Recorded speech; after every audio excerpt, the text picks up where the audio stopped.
histoire, c'est avec vous, hein, Valérie Pérez, chaque semaine. Bonsoir, merci d'être là.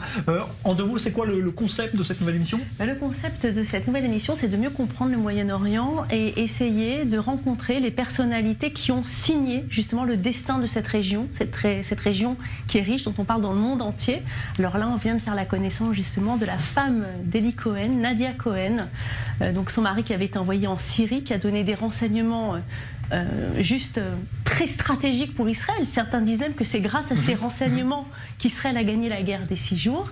Et donc cette femme n'a jamais oublié son mari, parce qu'évidemment il y a l'histoire de son mari qui est une histoire tragique, puisque vous le savez, le 18 mai 1965, il a été mis à mort sur la place publique à Damas. D'ailleurs, on verra des images très rares ce soir. Absolument, dans absolument. Et donc cette femme a découvert la double identité de son mari ce jour-là, en même temps que tout Israël.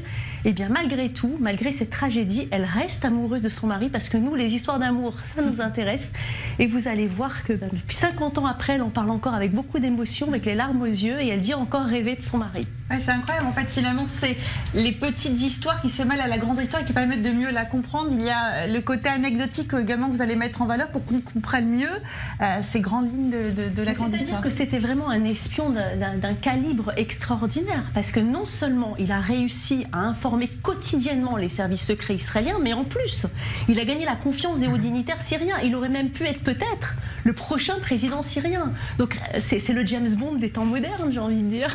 Alors vous avez une liste comme ça de personnages que on peut avoir un petit avant-goût là du écoutez, j'en ai déjà interviewé certains, et je dois dire qu'à chaque fois c'est avec beaucoup de bonheur de découvrir par exemple le petit-fils de Ben Gurion, Yariv Ben Eliezer, qui nous raconte les souvenirs qu'il a avec son grand-père, et puis son biographe, Michel Barzoar, qui est le dernier des survivants, qui va nous raconter que lorsque Ben Gurion est arrivé ici en Palestine en 1906, figurez-vous qu'il n'était pas seul, il était accompagné de son amoureuse Rachel. Bon, on ne le savait pas, mais c'était la femme qu'il a aimée toute sa vie.